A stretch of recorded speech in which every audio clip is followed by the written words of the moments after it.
News 18 India।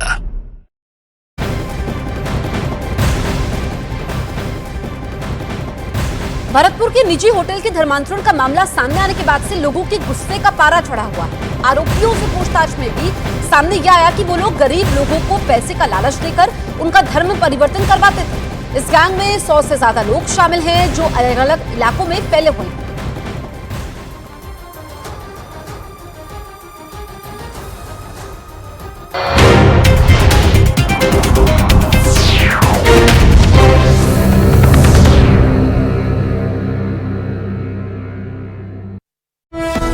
ये कितनी वजनी हो जाएंगे और ये इनको हिलाया नहीं जा सकता है। यानी किसानों को रोकने के लिए दिल्ली पुलिस ने सिंघू बॉर्डर को पूरी तरह सील करने का इंतजाम कर दिया।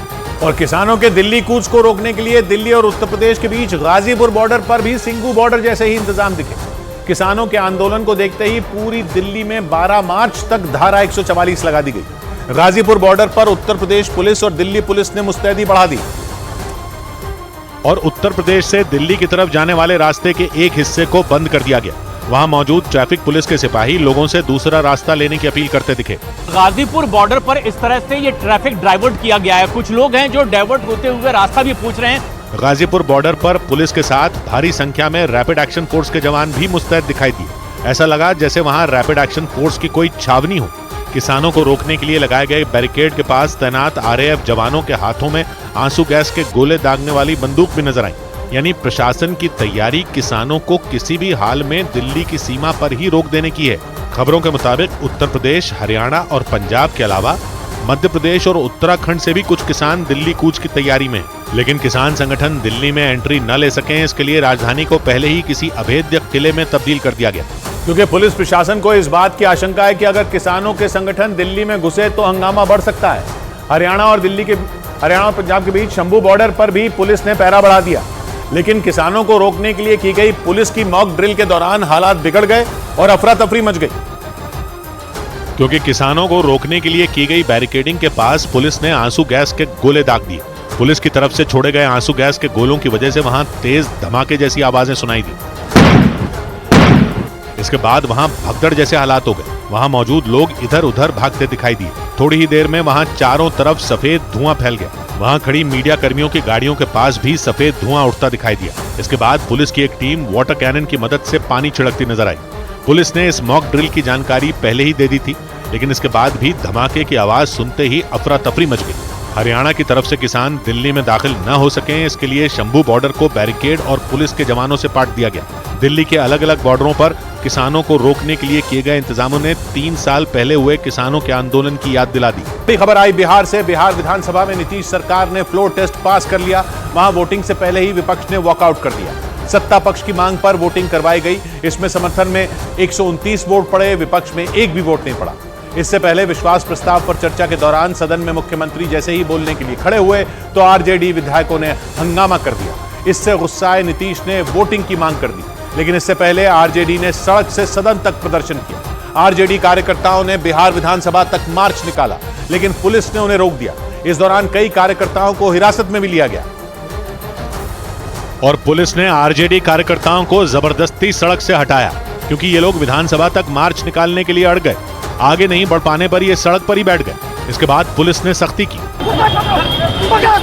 प्रदर्शनकारियों को हटाना आसान नहीं था। एक कार्यकर्ता तो अड़ ही गया, उसे वहां से उठाने में पुलिस परेशान हो गई। इस कार्यकर्ता को जबरदस्ती वहां से हटाया गया। सड़क पर प्रदर्शन करने जुटे बाकी लोगों को भी पुलिस ने पकड़ना शुरू कर दिया।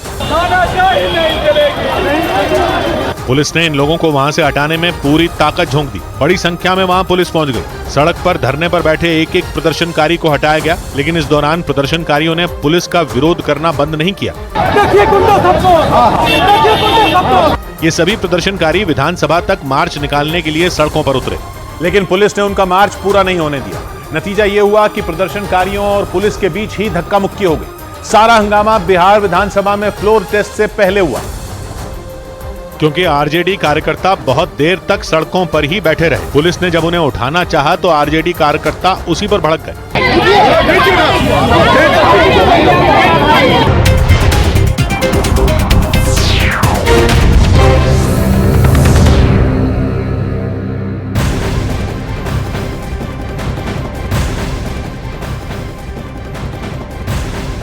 एक बड़ी खबर इस वक्त आ रही है। पश्चिम बंगाल के संदेश खाली में महिलाओं के साथ अत्याचार का मामला तूल पकड़ता जा रहा है। टीएमसी का प्रतिनिधिमंडल आज संदेश खाली का दौरा करके पीड़ित महिलाओं से मुलाकात करेगा। टीएमसी के प्रतिनिधिमंडल का नेतृत्व मंत्री पार्थ भौमिक करेंगे। पिछले 6 दिन से संदेश खाली में लगातार विरोध प्रदर्शन हो रहे हैं। यहां की महिलाओं ने टीएमसी नेता शेख शाहजहां और उनके साथियों पर यौन उत्पीड़न का आरोप लगाया और इसके बाद से ही पूरे इलाके में लगातार तनाव का माहौल बना हुआ है।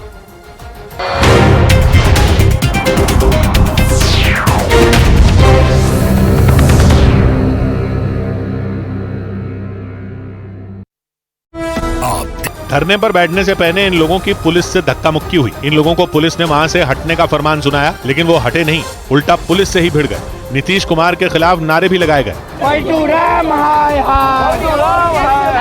बिहार विधानसभा में फ्लोर टेस्ट से पहले ये बवाल इस आशंका में हुआ क्योंकि आरजेडी को शक था कि उसके विधायकों को पाला बदलने के लिए मजबूर किया गया और इसी वजह से कई आरजेडी कार्यकर्ता रात में ही तेजस्वी यादव के घर के बाहर इकट्ठा हो गए थे।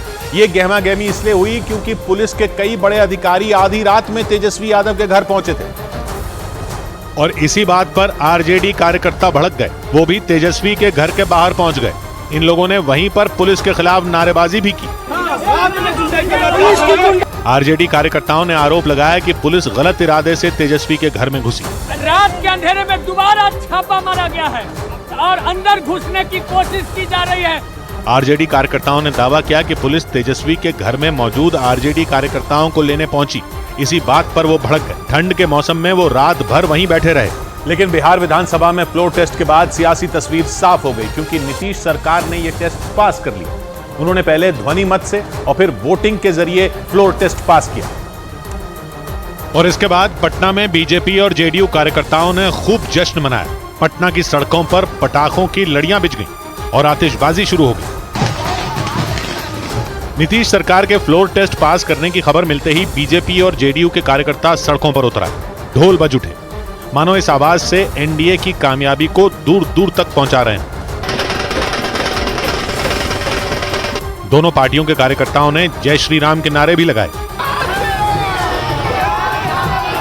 बीजेपी और जेडीयू कार्यकर्ताओं का ये जश्न लंबा चला। वो पटना में बीजेपी के दफ्तर के बाहर जुटे और नीतीश सरकार को बहुमत मिलने की खुशी मनाई क्योंकि फ्लोर टेस्ट से पहले बिहार में कई तरह की अटकलें लगी। आरजेडी ने दावा किया था कि बिहार में फ्लोर टेस्ट के दौरान बड़ा सियासी खेल होगा, लेकिन फ्लोर टेस्ट से पहले ही विपक्ष ने सदन से वॉकआउट कर दिया। इस पर नीतीश ने तंज भी कसा। आप सुनना नहीं चाहते हैं, आपको हो क्या गया है? हम सब की बात सुने हैं।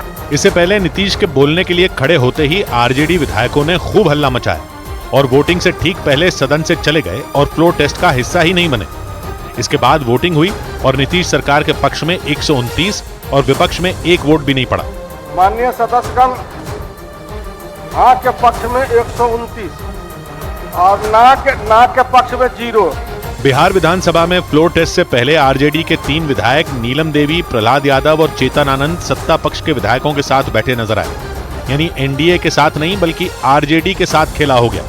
क्योंकि 9वीं बार बिहार का मुख्यमंत्री बनने के बाद नीतीश कुमार ने बहुमत हासिल कर लिया। फ्लोर टेस्ट से पहले बिहार विधानसभा में सत्ता पक्ष और विपक्ष ने स्पीकर बदलने के लिए अपनी ताकत दिखाई और स्पीकर अवध बिहारी चौधरी को हटाने के पक्ष में ज्यादा वोट पड़े। इस प्रक्रिया में सत्ता पक्ष की ओर से सदन में खड़े विधायकों में नीलम देवी, प्रहलाद यादव और चेतन आनंद भी शामिल थे। बाद में स्पीकर को हटाने के पक्ष में 100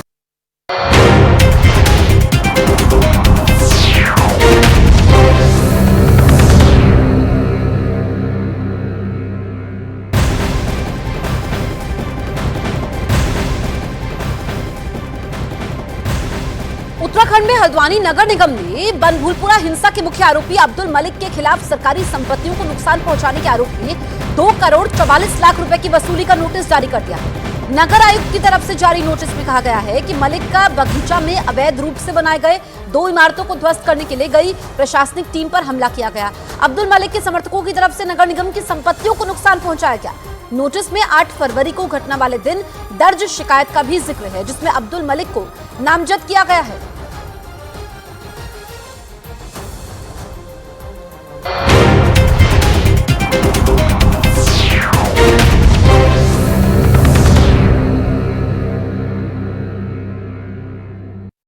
आप पक्ष में 112 वोट पड़े।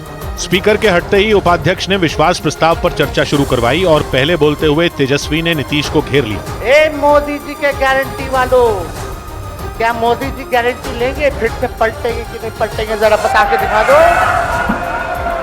तेजस्वी के इस हमले का नीतीश ने भी अपने अंदाज में जवाब दिया। और अब हम लोग जो तीनों एक साथ हैं, अब हम ही लोग तीनों एक साथ रहेंगे और पूरा का पूरा काम करेंगे। विश्वास प्रस्ताव पर चर्चा से पहले नीतीश और तेजस्वी एक ही तरफ बैठे दिखे। उधर